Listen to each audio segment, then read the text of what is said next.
मुजफ्फरनगर की बात सुना तो मैं क्या आना नहीं चाहता था, पर प्रारब्ध था। भगवान ने कहा अस्थि कलश ले, तब भी ये था कि बस वापस आ जाऊंगा, वापस आ जाऊंगा। हाँ, वो जा नहीं पाए छोड़कर। उन्होंने कोई वर्डिंग, चली गई बेचारी अभी 1-2 साल पहले। उन्होंने क्या, गुरु जी अब देख तू आगे को आजा, मेरे पैर बहुत दुख लिए और तेरा भी लाया। बस 4 कदम। डॉक्टर साहब के वो 2 सीढ़ी ऊपर चढ़ते थे हमारी कुटिया, वहां खड़ी हो कहा। मैंने गया, माता जी आओ बैठ बैठ। कहला ना मेरे पे सीढ़ी पे नहीं चढ़ा जा। मैंने कहा यहीं बैठ जाओ, बस सीढ़ी पे ही बैठ गए। ले लिया, आदान प्रदान हुआ, सारी बातों कहने लगी। मैं कहा आप इतनी बीमार क्यों रहो? महाराज जी मुझे पता नहीं, मुझे तो ऐसा लगे कि जो ज्यादा भजन करे वही ज्यादा बीमार हो। मैंने कहा माता जी मैं क्या करूं, तू तो कुछ भी नहीं करता, बस राम का ही नाम ले। तो मैं कहा मैं तो बीमार होता, यदि मैं भजन करने से बीमार नहीं होता तो ये सिद्धांत तो गलत हो गया कि जो भजन करे उसे ज्यादा दुख दे भगवान। अच्छा, ऐसी तो माताएं भी बहुत हैं। भगवान जी तो बोलते नहीं ना, उस बेचारे को तो 16 अनशन है। यूं कहें परीक्षा ले गए। माता पिता का संबंध है भगवान के साथ हमारा, सबसे पवित्र सबसे निकट का संबंध है। भला कोई माँ अपने बालक की परीक्षा लेगी? माँ का तो बालक है तो है, पिता का तो बालक है तो है, वो चाहे जैसा भी हो, उसे थोड़ी परीक्षा का विषय बनाया जाए, ऐसा नहीं है। मैंने कहा माता जी एक बात बताओ, भजन तो आप भी करो? बोले हाँ अजी बहुत करूं, और वारा मेरी सुनता ही नहीं हो राम जी। अच्छा, अगर भजन ना करो तो स्वामी बोल पड़ी, यो तो बात तुम ठीक कहो स्वामी जी, अगर भजन ना करें तो फिर पता नहीं क्या होगा। यदि भजन करते करते भी हमारे पास कष्ट आ रहे हैं तो ये समझो कि पूर्व का प्रारब्ध कोई ज्यादा खराब है, और भजन ना करेंगे तो बुरा होने में तो पता नहीं कुछ भी क्या होगा। चलो, एक तो ये कारण हो गया भजन करने का। दूसरी एक बात हो, हम आज सुनाने तो कुछ और आए थे, पर हमने क्या सुना सुना के तुम बदनाम हो गए। एक महात्मा जी हमारे साथ बैठे थे यहाँ मुजफ्फरनगर में, तो हमने कहा भाई लाठी उठा लो, मजबूत बन के रहो, आदमी बन के न रहो, रावण बन के रहो। उन्होंने एक जगह और हमारे साथ मंच साझा करा, बोले स्वामी जी तो मुजफ्फरनगर में कर दे लाठी उठा कर। भाई बदनाम कर दिया। वो एक दूसरा विषय है। हम सब जितने जीव हैं, कोई ऐसा है जो दुख की कामना करता हो? नहीं करता ना। एक भी दुख की कामना, छोटा सा कीड़ा मकोड़ा भी नहीं करता। नाली में अगर एक जीव पड़ा है कीड़ा, हम उसे बाहर निकालें तो उसे अपने प्राणों का भय होता है, वो बार बार उसी में जाने का प्रयत्न करता है। इसी बात को दार्शनिकों ने कहा है, 6 दर्शनों की पहली कक्षा में है, सुखम तो जगताम काम्यम तच्च धर्मेण जायते। भाई सुख की कामना सब लोग करते हैं, और वो कहां से मिलता है? वो धर्म से मिलता है। तो यदि हमें सुख की कामना है तो धर्म तो करना पड़ेगा। अब धर्म क्या है? आत्मने प्रतिकूलानि परेशान न समाचरे। जो कार्य दूसरे हमारे साथ करें, हमें अच्छा न लगता हो, वह हम भी दूसरों के साथ न करें, ये धर्म है।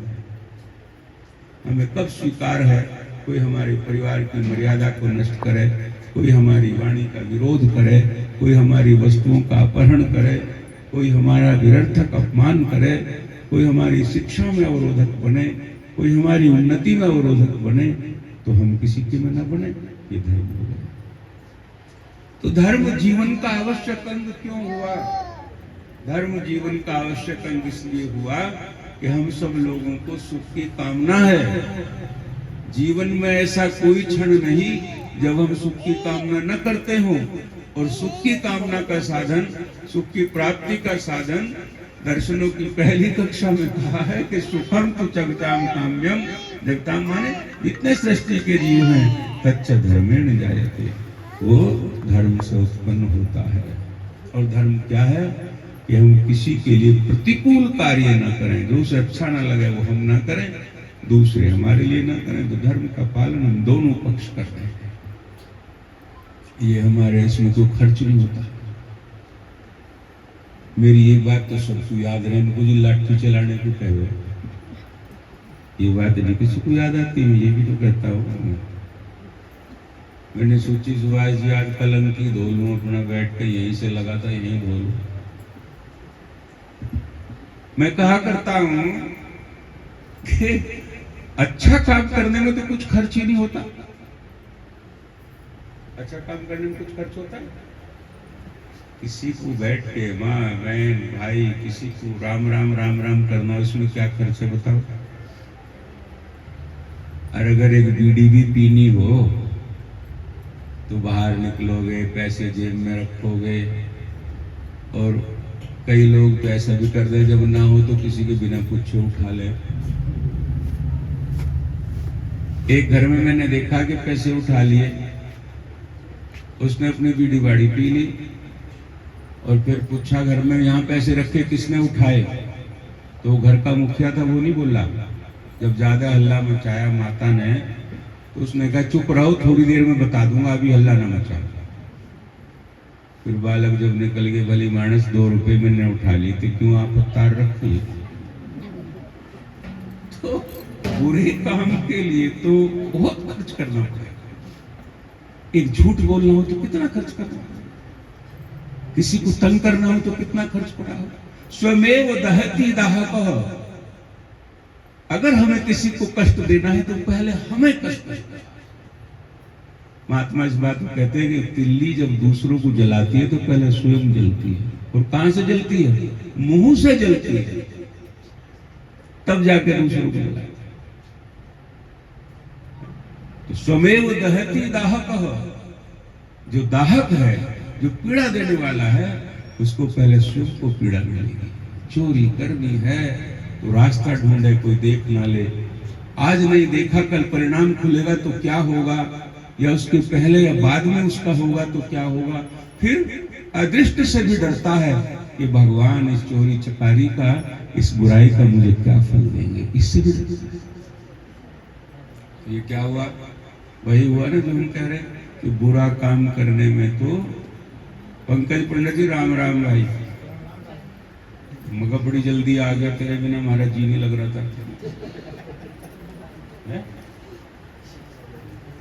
ऐसा ही है? ये तो बढ़िया, पता नहीं आज कैसा हो रहा। शहर का दायित्व दे रखा,